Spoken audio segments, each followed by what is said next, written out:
Filsafat metafisika, pengertian, cabang, dan sumber. 1. Pengertian metafisika.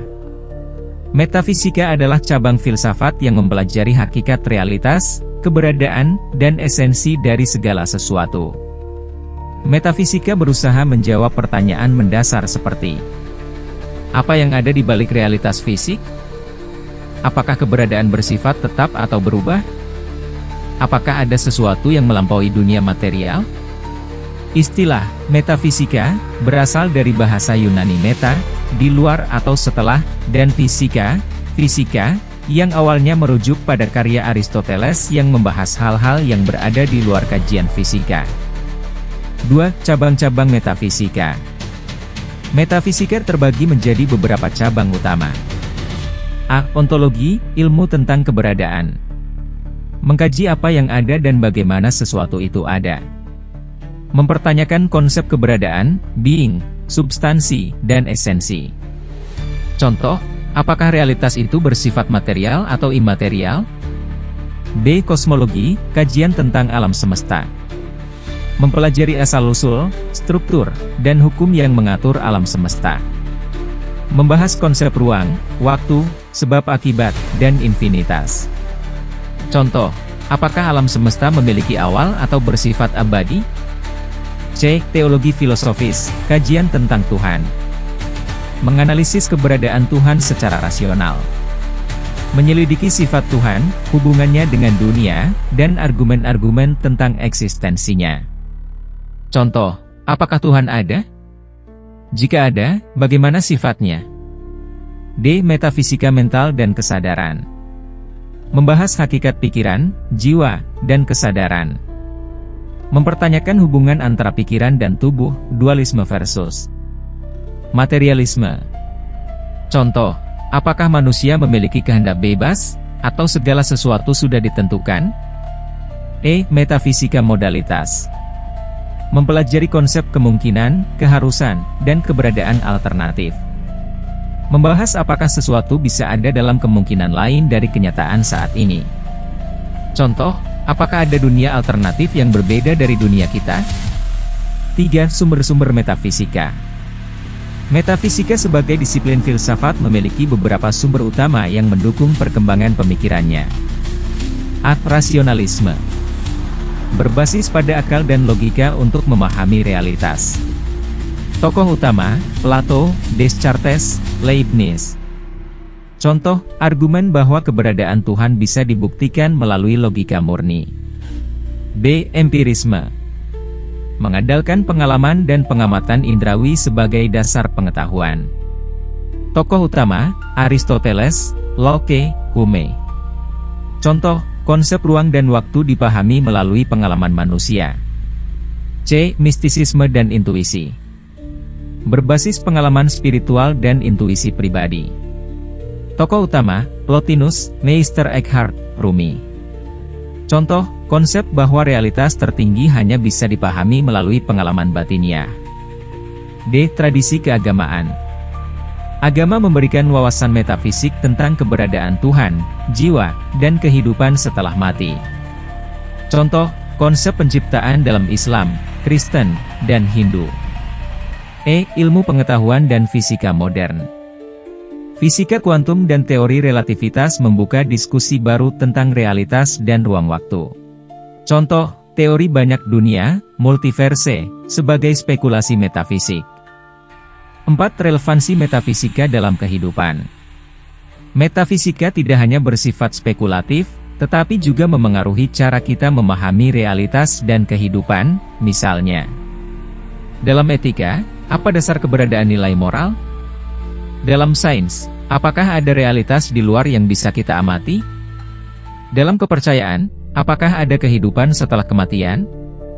Metafisika terus berkembang seiring waktu, berinteraksi dengan filsafat lainnya serta perkembangan ilmu pengetahuan. Ontologi, kajian tentang keberadaan. 1. Pengertian ontologi.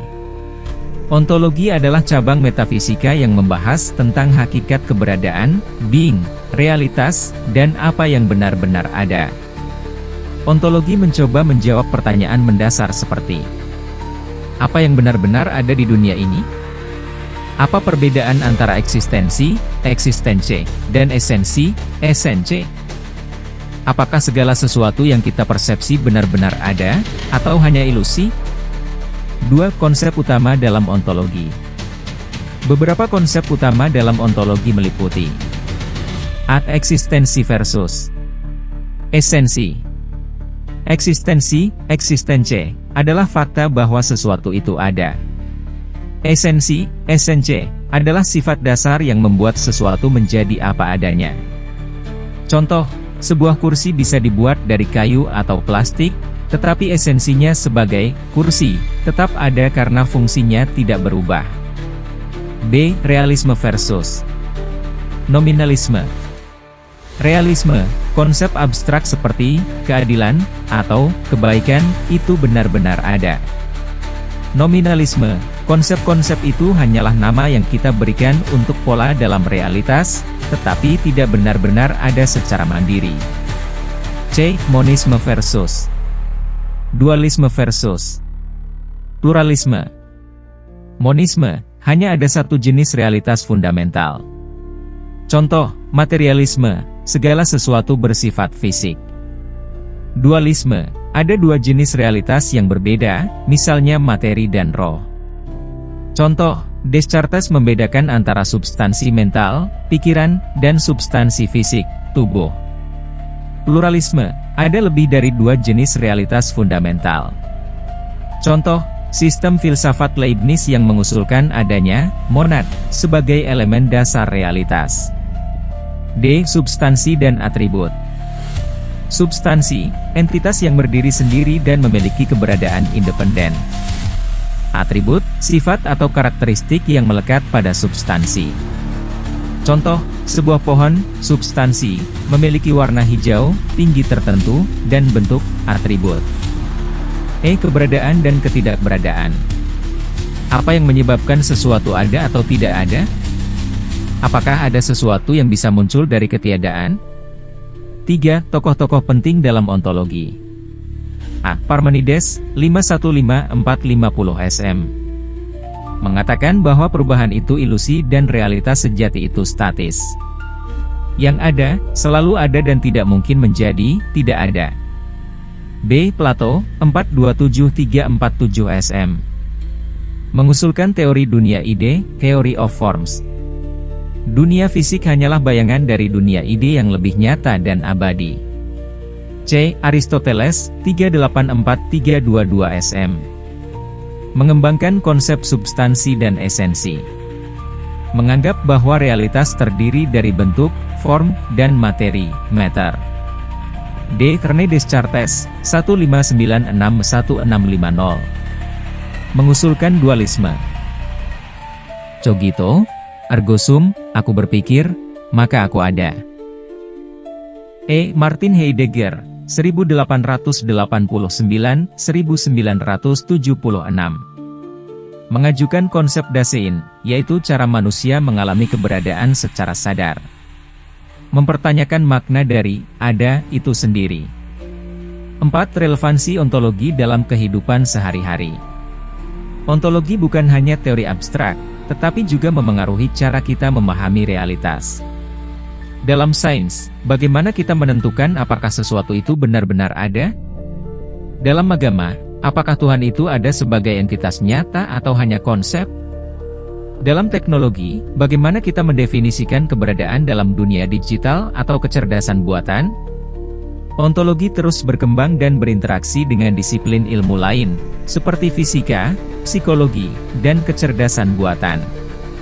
Esensi, hakikat sesuatu dalam ontologi. 1. Pengertian esensi. Esensi, esensi, adalah sifat dasar atau karakteristik fundamental yang membuat sesuatu menjadi apa adanya. Jika esensi suatu benda berubah, maka benda itu tidak lagi menjadi dirinya sendiri. Contoh, sebuah segitiga memiliki esensi berupa 3 sisi. Jika jumlah sisinya berubah menjadi 4, maka itu bukan lagi segitiga. Manusia memiliki esensi sebagai makhluk rasional. Jika kehilangan rasionalitas sepenuhnya, apakah masih bisa disebut manusia? 2. Esensi versus eksistensi. Esensi adalah apa suatu benda itu hakikatnya. Eksistensi adalah fakta bahwa benda itu ada di dunia nyata. Contoh, Anda bisa memahami konsep kuda bersayap, esensi, tanpa harus menemukan kuda bersayap di dunia nyata, eksistensi. Dalam filsafat eksistensialisme, Sartre berpendapat bahwa eksistensi mendahului esensi, artinya manusia tidak memiliki esensi bawaan, tetapi membentuk dirinya sendiri melalui pilihan hidupnya. 3. Pandangan para filsuf tentang esensi. A. Plato, 427-347 SM. Esensi dalam dunia ide. Menurut Plato, esensi sejati tidak ada di dunia fisik tetapi ada dalam dunia ide, theory of forms. Misalnya, keindahan yang sejati tidak ada pada objek indah di dunia ini, tetapi dalam konsep keindahan yang abadi di dunia ide. B. Aristoteles, 384-322 SM. Esensi dalam substansi. Aristoteles menolak dunia ide Plato dan berpendapat bahwa esensi ada dalam objek itu sendiri. Ia membedakan antara substansi, sesuatu yang berdiri sendiri, dan aksiden, sifat yang bisa berubah tanpa mengubah esensi. Contoh, warna rambut manusia bisa berubah, aksiden, tetapi manusia tetap manusia, substansi. C. Thomas Aquinas, 1225-1274 Esensi dan Tuhan. Dalam teologi, Aquinas menyatakan bahwa dalam makhluk ciptaan, esensi dan eksistensi terpisah. Hanya Tuhan yang esensinya sama dengan eksistensinya, Tuhan tidak mungkin tidak ada. D. Jean-Paul Sartre, 1905-1980 Eksistensialisme. Sartre berpendapat bahwa manusia tidak memiliki esensi bawaan. Manusia menciptakan dirinya sendiri melalui pilihan dan tindakan. 4. Relevansi esensi dalam kehidupan sehari-hari. Dalam hukum, apa esensi dari keadilan? Dalam sains, apa esensi dari kehidupan? Dalam teknologi, apakah AI bisa memiliki esensi seperti manusia? Konsep esensi terus diperdebatkan dalam filsafat, sains, dan etika.